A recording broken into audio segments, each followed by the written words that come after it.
Salut les amis, j'espère que vous allez bien. On est parti pour la vidéo du jour et comme d'habitude, on est parti pour une vidéo spéciale Mercato puisque les amis, on est le 15 août, ça veut dire qu'il reste une quinzaine de jours avant la fin du Mercato. Donc pour nous, on a encore une petite quinzaine de vidéos et puis après on mettra un terme à cette série Zap Mercato hein, qui nous a permis de nous retrouver quasiment tous les jours avec de grosses informations. Donc encore une quinzaine de jours et le Mercato sera terminé. On va démarrer les amis aujourd'hui avec une information qui concerne Edinson Cavani.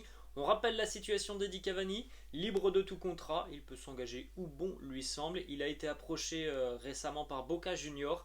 Il a refusé cette proposition de Boca pour privilégier l'Europe et le fait de continuer dans un club du top 5 des championnats européens. Alors on sait qu'il y a des intérêts notamment en Espagne, Villarreal est toujours très intéressé. Il semblerait maintenant que ce soit l'OGC Nice hein, qui tente le coup Edinson Cavani. Lucien Favre, l'entraîneur des Aiglons, a même été interrogé hier et il a dit que oui, hein, Edinson Cavani était un profil qui était beaucoup apprécié et que du côté de Nice actuellement on ne peut pas en dire plus, mais visiblement on travaille sur le dossier Edinson Cavani qui pour le moment n'a donc pas tranché sur son avenir. On va enchaîner les amis du côté du Paris Saint-Germain. Visiblement une nouvelle recrue devrait arriver du côté du PSG certainement dans le courant de la semaine puisque ce soir le Napoli allait démarrer son championnat à 18h30 du côté de Vérone face au Hellas. Et cette rencontre pour les Napolitains elle se jouera sans le milieu de terrain espagnol Fabian Ruiz qui a été écarté du groupe, évidemment volontairement hein, par Luciano Spalletti. Écarté du groupe, ça veut dire que du côté de Naples, on ne veut pas prendre de risques, on ne va pas faire jouer le joueur pour qu'il y ait une blessure et qu'au final ça fasse capoter le transfert. Donc ça sent bon pour l'arrivée de Fabian Ruiz du côté du Paris Saint-Germain, surtout qu'hier on annonçait un accord de principe entre le Napoli et le Paris Saint-Germain.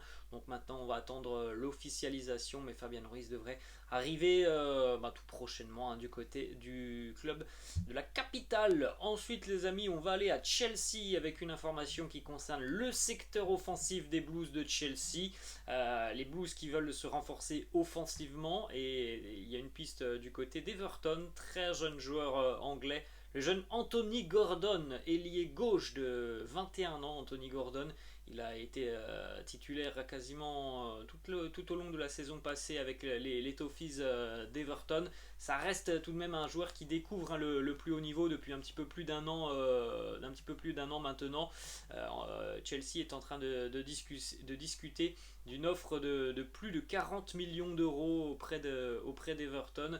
Bon, ça me semble assez cher pour un jeune joueur qui semble être évidemment talentueux, mais voilà, après cette saison du côté d'Everton l'année passée, voilà, ça me semble un petit peu cher pour Anthony Gordon et puis pour Chelsea qui est une équipe qui va avoir évidemment beaucoup de matchs de haute intensité cette année. Je ne suis pas sûr que ce jeune profil soit encore à même d'aller renforcer une équipe comme celle des Blues qui a vraiment besoin de joueurs très expérimentés. C'est pas encore le cas de Anthony Gordon, mais bon voilà, il y a des négociations entre les Blues et Everton puisqu'il y a des contacts intéressants entre les deux clubs. Évidemment Frank Lampard aimerait pourquoi pas libérer Anthony Gordon, mais Frank Lampard, l'entraîneur d'Everton, lui il aimerait aussi que Chelsea puisse inclure des joueurs dans ce deal. Il n'est pas contre le départ de son joueur, mais il aimerait bien récupérer un ou deux joueurs des Blues de Chelsea. On va enchaîner avec une information qui concerne Mauro Icardi, l'attaquant argentin du Paris Saint-Germain qui pourrait quitter le PSG parce que tout simplement Christophe Galtier ne compte pas sur lui. Il en a déjà discuté avec Mauro Icardi. Icardi est d'ailleurs écarté du groupe, hein. Il ne s'entraîne plus avec le groupe, il est avec les joueurs qui s'entraînent à part, donc les lofters du Paris Saint-Germain. Donc si Icardi ne veut pas cirer le banc tout le long de la saison, il va falloir qu'il trouve une autre porte de sortie que celle du Paris Saint-Germain.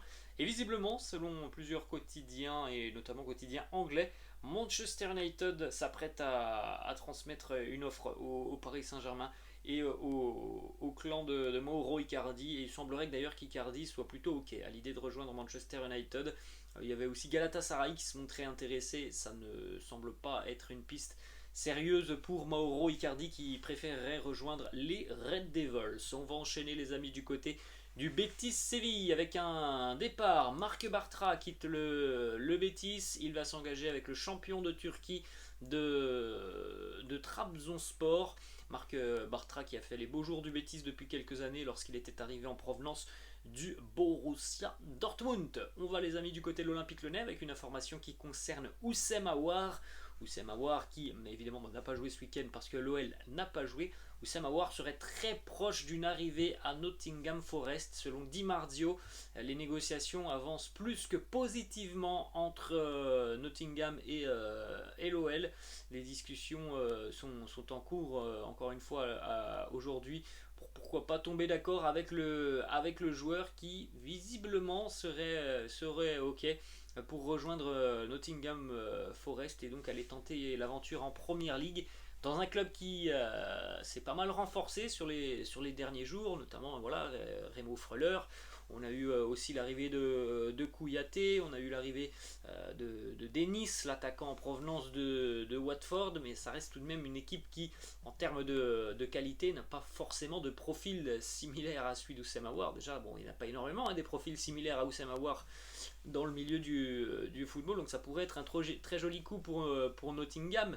Après, franchement, les amis, pour Houssem Aouar, on va pas se mentir, mais aller du côté de Nottingham Forest, c'est quasiment dire adieu à la Coupe du Monde. Je ne suis pas sûr que ça soit quelque chose qui soit intelligent une année de mondial pour Houssem Aouar. On va continuer les amis du côté de Manchester United avec une information qui concerne Cristiano Ronaldo. Est-ce que dans 15 jours, après la date butoir du mercato, Cristiano sera toujours à Manchester? On n'a pas la réponse, mais en tout cas ce que l'on sait, c'est qu'un départ semble toujours compliqué pour CR7 qui, encore une fois, a vu deux portes se fermer devant lui. Une nouvelle fois, des clubs qui ne souhaitent pas accueillir Cristiano. Les deux clubs milanais, l'Inter et l'AC Milan, ont dit non à CR7. Ça fait beaucoup pour Cristiano. Quasiment toutes les équipes qui pouvaient être des points de chute pour Cristiano lui ont fermé la porte. Donc à l'heure actuelle, on est tout de même sur la voie d'une continuité de Cristiano avec les Red Devils qui actuellement sont en pleine dégringolade en Première Ligue. 2 journées de défaites, dont une défaite très récente 4-0 face à Brentford. Il n'y a rien qui va du côté de Manchester United. Et pour Cristiano, malheureusement pour lui, il ne trouve pas preneur, et je pense qu'il ne s'attendait pas à CR7 à avoir autant de problèmes afin de trouver un nouveau club. On va enchaîner les amis avec une autre information du côté de Manchester United. Ce sont deux joueurs des Red Devils, deux latéraux des Red Devils, Diogo Dalot et Aaron Wan-Bissaka, qui sont sur la shortlist du Barça. Le Barça privilégie le titulaire au poste, c'est-à-dire Diogo Dalot, mais bon, Manchester serait peut-être pas forcément vendeur sur le dossier Diogo Dalot, alors que pour Wan-Bissaka, les Red Devils seraient vraisemblablement plus ouverts à un départ pour un joueur qui a floppé tout simplement depuis qu'il est arrivé de Crystal Palace. On va poursuivre les amis avec une information qui concerne Manchester City et Arsenal. City serait très intéressé par la signature du latéral écossais Kieran Tierney. Alors Kieran Tierney, c'est le titulaire au poste sur la saison passée. Il a eu aussi de gros pépins physiques au niveau du genou sur la fin d'année. Là, sur les 2 premières journées de Première Ligue avec les Gunners, Mikel Arteta a choisi l'option Alexander Zinchenko. Alors Tierney, il a joué un petit peu, il a eu une quinzaine de minutes sur les 2 matchs des Gunners, mais bon, visiblement c'est Zinchenko pour le moment qui a pris sa place. Affaire à suivre, il y a des négociations actuellement entre City et Arsenal. Bon, pas sûr que les Gunners tout de même soient vendeurs, parce que Kieran Tierney est tout de même un joueur très, très sérieux, très solide, et je suis pas sûr non plus que le poste soit fixé du côté des Gunners. Oui, on a Zinchenko, mais Kieran Tierney, à mon avis, il a aussi sa carte à jouer sur ce poste de latéral gauche. Et on va terminer les amis avec une information qui concerne Marcus Rashford. L'intérêt du Paris Saint-Germain est bel et bien réel, et le PSG envisage de proposer un contrat long terme à Marcus Rashford.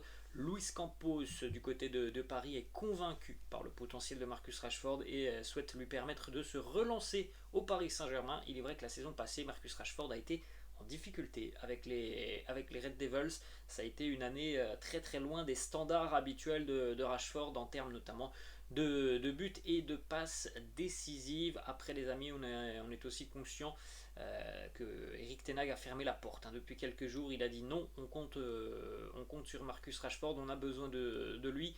Donc on verra un petit peu ce qui se passera sur la suite de ce mercato. Là les amis, voilà, on est sur les 15 derniers jours du mercato. Donc évidemment maintenant, s'il y a des clubs qui sont très intéressés pour Rashford ou un autre dossier, hein, mais maintenant il va falloir accélérer parce que bon, il n'y a plus trop le temps de négocier, donc va falloir dégainer. Évidemment, là on est plus sur les premiers jours du mercato, début juillet, c'est plus du tout le même cas de figure. Voilà les amis, la fin de cette vidéo, j'espère que ça vous a plu. N'hésitez pas comme d'habitude à lâcher un petit pouce bleu, n'hésitez pas non plus les amis à vous abonner à la chaîne. Moi je vous laisse et je vous dis à demain, ciao.